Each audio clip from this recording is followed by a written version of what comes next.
blessed day to everyone. I am Alyssa Sendon and welcome again to day 110 of 365 daily devotion with Bible Character Edition. And today is March 20, 2026. And also, today we will continue the life of Hannah when God answered her prayer. Ito nga ay magkaroon ng anak. And this devotion highlights giving back to God and surrendering what you prayed for. And for our scripture reading for today, ito ay makikita natin sa 1 Samuel chapter 1 verse 27 to 28. Ito yung sinabi ni Hannah, I prayed for this child, and the Lord has granted me with what I asked of him. So now I give him to the Lord. For his whole life, he will be given over to the Lord. And he worshiped the Lord there. So, ito nga si Samuel na kanyang anak ay ibinigay niya sa Diyos para siya ay maglingkod. God hears Hannah's desperate prayer, and she receives Samuel. In her prayer, she vows to the Lord that she will give him back to God to serve him all of the boy or si Samuel life. That is very hard decision, and yet she did what she promised. She gave Samuel back to God dahil nga si Samuel ay galing din naman sa Diyos.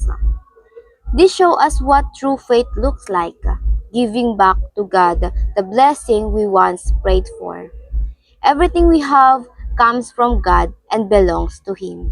We are His stewards. Yung mga biyaya, yung mga pinalangin natin na ibinigay sa Diyos, tayo ay pinagkatiwalaan lamang dito ng Panginoon. We are His stewards, the one who takes care of what God's give. And now, para naman sa ating katuruan, number 1, Hannah prayed earnestly for God's help. Nanalangin siya na nanalangin kahit it takes so many years. Hindi siya napagod. She is persistent in praying na magkaroon ng anak. And God hear her. Even it takes years, she keep on praying God, and she cry out to the Lord's help. And so, we too, ganun din dapat yung ginagawa natin. Idulong natin sa Diyos whatever prayers we have in our heart. Kahit pa, katulad ni Hannah ay umabot pa ng ilang taon, ilang araw, keep on praying. Because God is near to all who broken-hearted. Lalo na sa mga broken-hearted, kung ano man yung pinagdaraanan natin ngayon, papakinggan at papakinggan niya ng Diyos. Malapit ang Diyos sa atin. And pangalawa, Hannah received what she had prayed for. She is persistent, sabi ko nga kanina. This is what Christ teaches us. Be persistent in praying. Hindi dapat tayo napapagod kahit na hindi natin agad-agad nakukuha yung kasagutan. Prayer list, kinda unnecessary for some, but this could help us remember what we once prayed for and be persistent asking God until He answers. Ito kasing prayer list, yung mga panalangin natin na nasa isip lang, mawawala yun katagalan, makakalimutan natin. But when we have a prayer list, every time na babubuklat mo kung saan mo sinulat ito, every time na makikita mo ito, ay babalik yung panalangin sa puso mo na ito pala, kailangan ko pala to, ito pala yung gusto ko. At makikita mo kung sinagot na ba ito ng Diyos o hindi pa. And we wait until He answer. His answer most of the time is not what we expect. That's why in prayer, we also ask God for wisdom and discernment. Kasi minsan nag-aantay tayo ng sa sarili nating kaparaanan kasi. Pero ang Diyos may sarili pa siyang kaparaanan. It is better and greater than ours.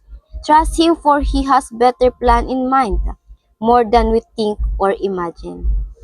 And pangatlo, Hannah dedicate what she received to God. Itong si Samuel na kanyang anak na galing sa Diyos ay ibinalik niya sa Diyos, ibinigay niya sa Diyos para magserbisyo sa kanya. This meant to us use properly what we receive from God. Yung pinapanalangin natin, dapat ay ginagamit natin ito para mabalik yung kapurihan sa Diyos. Kahit para saan pa yung pinalangin mo na binigay sagot ng Diyos sa'yo, Yung hinihingi mo dapat magamit sa kapurihan ng Diyos. Hindi 20%, hindi 50%, but bagkus 100%. Dahil 100% binigay yan sa iyo ng Diyos. Pinagkatiwala yan sa iyo ng Diyos para maibalik ang kapurihan sa Kanya. And application, paano ba natin ito ma-apply sa ating mga buhay? Number 1, pray persistently until God answer. Huwag tayo mapagod. Sabi nga ni Apostol Pablo, pray without ceasing. Hindi tayo napapagod, hindi tayo titigil porket hindi natin nakuha in just one day. Dahil hindi naman sasagot ang Diyos sa isang beses lang na panalangin. God want us to come to Him for help. Gusto na makita ng Diyos na inaalala natin siya na sa Kanya humihingi tayo ng tulong. And pangalawa, let's God blessing draw you closer to Him. Hindi palayo sa Kanya. Yung blessing kapag hindi tayo handa, if we are lack of acknowledgement na galing ito sa Diyos, na dapat ibigay ito pabalik sa Diyos, instead of true blessing, it becomes curse to us. Mas magiging malayo tayo sa Diyos na para bang kasalanan niya pa, bakit tayo naghihirap. And let God blessing draw you closer to Him by persistent praying. Pray Him to handle what He give, to remember the purpose, and to give back credit and acknowledgement. Hindi dapat natin sinasabi na nakuha natin ito by our strength, by our performances na galing sa ating mga sarili ito. The praise and worship all belongs to God. To Him for He hears us and He hears you. Pinapakinggan tayo ng Diyos. Nakamit natin kung ano man meron tayo. It's because of our Lord. And pangatlo, dedicate all your blessing to God purposes. All your blessing. Not solely your physical resources, yung mga bagay sa paligid mo, yung yaman mo, or yung kahit ano sa bahay mo o sa kamay mo, but as well your life. Dedicate your life. Be a living sacrifice to the Lord. Be His servant, leader servant. Well, it doesn't mean to become priest or madre or kung anumang pagseserbisyo sa Diyos, pastor. It means living sacrifice, Lord, become Lord servant. It means you serve as if it's from God. Order galing ito sa Diyos. You perform as if it is God, your audience, hindi yung ibang tao, hindi yung idol mo sa puso mo. And whatever you receive from God, there is purpose. Palaging may purpose ito. Even the failure, may purpose ito galing sa Diyos. Kaya lagi tayong manalangin at magtiwala sa Kanyang kakayahan, sa Kanyang power, sa Kanyang sovereignty.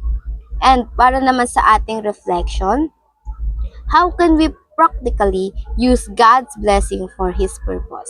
Yes, practically speaking, ano yung meron tayo ngayon na binigay sa atin ng Diyos dahil sa ating mga panalangin, at magamit ito pabalik sa Diyos with His purpose. At bago tayo magtapos, let's have a closing prayer for this devotion. And let's pray. Our Father in heaven, we thank you and we glorify you for today's devotion, Panginoon, ay muli ay ginising mo kami, Panginoon, para marinig ang iyong mga salita, Panginoon.